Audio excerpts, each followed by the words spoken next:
Donc, on a ici un gars qui répond, il dit que les zones de Sonic, il a cité ici 3 sous-préfectures, hein, où il y aurait des Soniqués en Guinée. 3 sous-préfectures. Et j'ai fait un live, tous les gars qui sont venus ont cité les mêmes 3.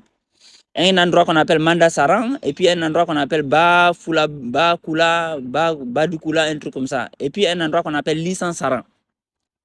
C'est les 3 sous-préfectures là, c'est là-bas qu'on trouve les Soniqués. Et donc, le docteur Banola, lui-même, c'est un Fatou Soninké, c'est un métissé Soninké. C'est-à-dire que son arrière-grand-mère ou bien grand-mère était Soninké, en fait. Il a dit ça lui-même. Donc, maintenant, lui, il veut à tout prix faire de tous les Guinéens les descendants de Soninké. Avec l'ethnie qu'ils veulent inventer là, en volant notre nom, parce que c'est nous, le peuple du Fouta Djallon, qui sont les Djalonké. Djalonké, ça veut dire les habitants du Fouta Djallon, c'est nous. Donc maintenant, le problème ici, ils nous envoient, soit disant, il y a des preuves que voilà, les Soninké sont détenus en Guinée, mais ils nous citent 3 sous-préfectures. Voilà l'une des sous-préfectures. On voit bien que c'est 11 000 habitants. Non, même pas sous-préfecture, ouais, sous-préfecture, exactement. Ce n'est pas une préfecture, hein, sous-préfecture, 11 000 habitants. L'autre, je ne sais pas si c'est le licence Saran, un truc comme ça, qui est 10 000 habitants. Vous voyez, non? Et puis c'est dans la même zone. Hein. Vous voyez, c'est dans la même zone. Donc, sous prétexte donc, une ethnie qu'on veut faire passer pour une ethnie d'origine de quasiment tous les Guinéens, hormis le peuple en passé, ce qu'ils disent. Ils ont moins de 30 000 individus en Guinée aujourd'hui en 2026. Parce que ça, là, c'est récent. Ça, c'est pas ancien. Donc, ça veut dire qu'à l'heure où on parle, il y a plus de Libanais en Côte d'Ivoire que même des Soninké, des Sarakoulés en Guinée. Mais est-ce que quand on va lister les ethnies de la Côte d'Ivoire, on va lister les Libanais? Non. Ils peuvent être 40 000 là-bas, mais on ne va pas lister comme une ethnie de la Côte d'Ivoire.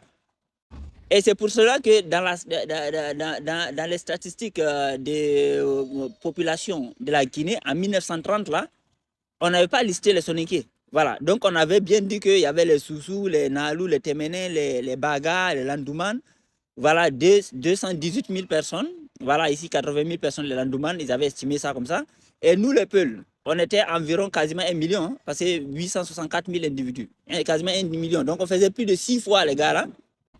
Et puis, il y avait les Kissiens, les Thomas, les Guerzé, qui étaient 430 000.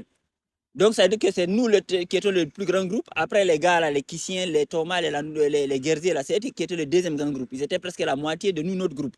Maintenant, les gars de la côte, là, les Soussous, les Landouman, les Baga, ils étaient la moitié des Kissiens, des gars de la forêt.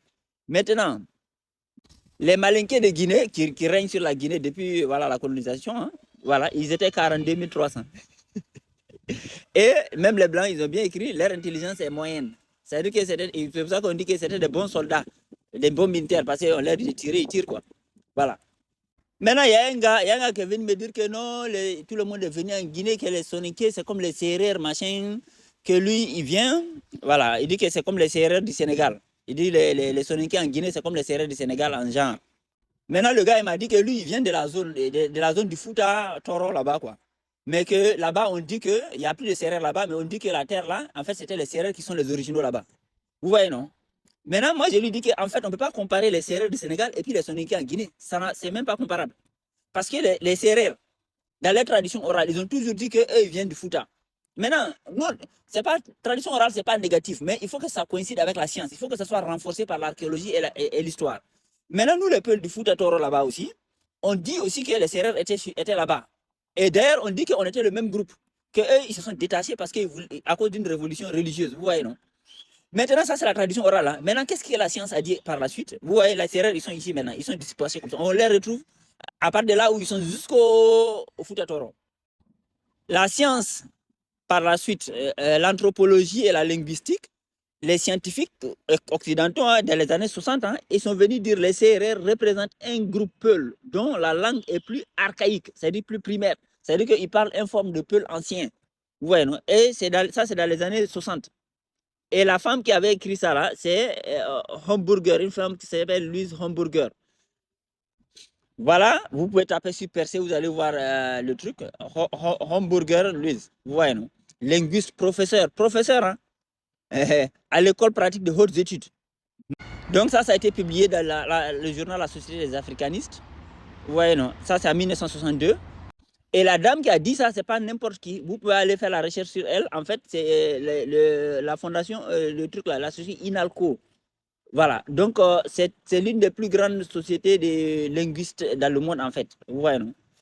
Et elle était la première, je sais pas, c'est professeure, mais directrice de ce centre-là en question. En tout cas, c'est pas n'importe qui, en fait.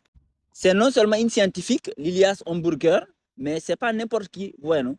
La première femme proposée pour l'obtention d'une chaire. Chaire, ça veut dire que tu es patron des professeurs même à l'université. Donc, ce n'est pas n'importe qui. Vous pouvez googliser, vous verrez. Voilà même sa page ici, Lilias Hamburger. Vous voyez, non? Et voilà ça, par exemple, c'est des serrures. Jusqu'à aujourd'hui, quand il y a des serrures, il y a même des serrures claires comme les peuls clairs. Il y a des serrures aussi très foncées. Mais généralement, les serrures claires, on n'en parle pas au Sénégal. Et pourtant, ça existe. Il y a des communautés serrures claires comme les peuls clairs là. Et puis des serrures foncées comme les peuls foncés. Ça, par exemple, c'est des serrures. On a quasiment la même culture. Et notre langue, c'est quasiment la même chose en vrai. Maintenant, les soninké là. Voilà un soninké des années 30. Vous voyez les façons de nez des soninké. Voilà une femme peul des années 30. Même période. Ça, c'est au Burkina. Ça, c'est une soninké. Vous voyez le type de nez là. Remarquez bien. Voilà un autre soninké. Ça, c'est en Guinée. Vous voyez, non? Vous voyez le type de nez. En fait, ils ont des faciès très reconnaissables. Vous voyez, non?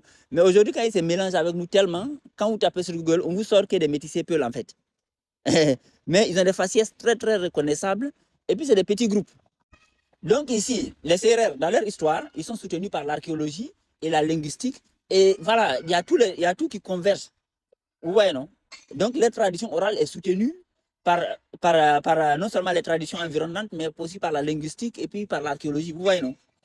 Et eux, ils sont venus comme ça. Mais ici, est-ce qu'on a dans l'histoire de la Guinée, là, une histoire où des Sonké sont quittés la Guinée pour monter à Caille, ou bien vers la Mauritanie? Il n'y en a pas. Ouais, non? Maintenant, ils disent, donc, eux, ils sont quittés là-bas pour venir comme ça. OK.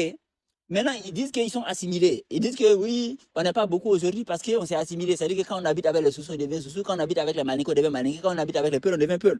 C'est ce qu'ils nous disent, non? Mais ça, quand tu dis ça, ça veut dire que tu reconnais par là que, en fait, tu es venu trouver quelqu'un d'autre. Parce que c'est l'étranger qui s'assimile. C'est toujours comme ça. C'est la science, c'est pas la blague. C'est l'étranger qui s'assimile. Parce que quand tu viens dans un endroit, le gars qui t'a trouvé là-bas, à la base, c'est lui qui t'accueille. Donc, en t'accueillant là, il te transmet, et en fait, tu es obligé de suivre ses codes parce que tu es nouveau. Ouais, non? Tu es nouveau. Donc, c'est lui qui s'assimile là. En fait, ça veut dire que lui, c'est lui qui est le dernier en fait, à arriver. Donc, ça veut dire que quand ils disent qu'ils se sont assimilés à tous les ethnies de la Guinée, ça veut dire que ça prouve qu'ils sont les derniers venus, en fait. Ils ont trouvé tous les ethnies là. En fait, c'est la question de logique. C'est juste qu'en Guinée, ils nous baratinent tellement. C'est extraordinaire.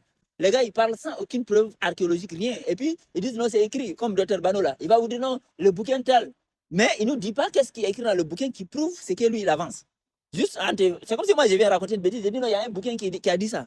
Et toi, au lieu de me dire, ah, tu me crois sur parole, genre, il y a un bouquin qui a dit ça. Mais ce n'est pas lire un bouquin qui est important. C'est qu'est-ce que l'auteur du bouquin a mis dans le bouquin comme argument pour soutenir son idée. C'est ça le problème.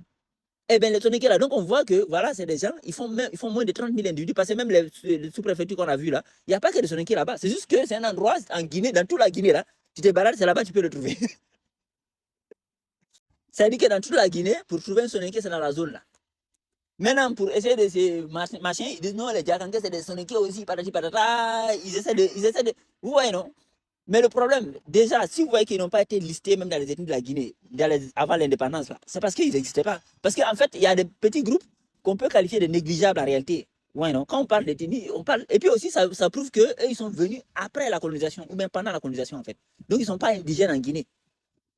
En plus, en Guinée, là, il n'y a jamais eu un leader même soninké en Guinée. C'est-à-dire que quand vous prenez par exemple des Sérères au Sénégal, là, ils ont eu des présidents, ils ont eu des royaumes, ils ont eu de l'histoire, des intellectuels. Il n'y a pas un aspect de la vie sociale ou politique du Sénégal où il n'y a pas eu de Sérères.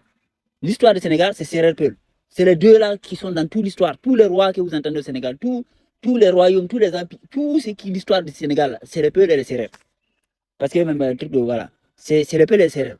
Ouais, non? Mais en Guinée, là, il n'y a jamais eu un leader même connu, même que Soninké. Il n'y a jamais eu, ni dans la politique, ni dans la culture, ni dans la littérature, rien. Absolument. Ils n'ont aucune histoire en Guinée en vrai. Il n'y a aucune histoire Soninké en Guinée. Ça, il faut bien comprendre ça. Maintenant, c'est les gens là qu'on veut nous vendre, qui seraient les pères de tout, quasiment tous les Guinéens, machin. Pourquoi les gars font ça? C'est parce que toujours fabriquer une identité qu'on peut maîtriser, contrôler, c'est mieux que d'avoir affaire à les gros groupes. Vous voyez, non? Donc, ils nous baratinent aujourd'hui, c'est les Soninké, parce qu'ils savent pertinemment que les Soninké en Guinée, il ne faut même pas 30 000 individus. Donc, ceux-là, ils ne vont jamais être un obstacle à leur domination. C'est comme à Mauritanie, l'empire du Ghana, l'empire Peul du Ghana. Ils disent non, c'est pour les Soninké, même les Nards, là, ils disent toujours, c'est les Soninké. Parce qu'ils savent que les Soninké ne représentent rien pour perturber leur pouvoir.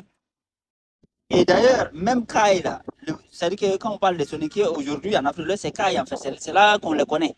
Mais même Kaï a été fondé par un Peul, un Diallo, à 1880, je crois, un truc comme 890, 1790, un truc comme ça.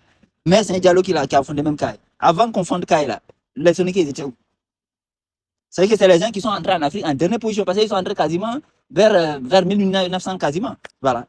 Ça, ils nous ont vaincus, ils ont écrit toutes ces histoires-là. Voilà. Même Kai, ça a été fondé par nous. Donc, je sais pas.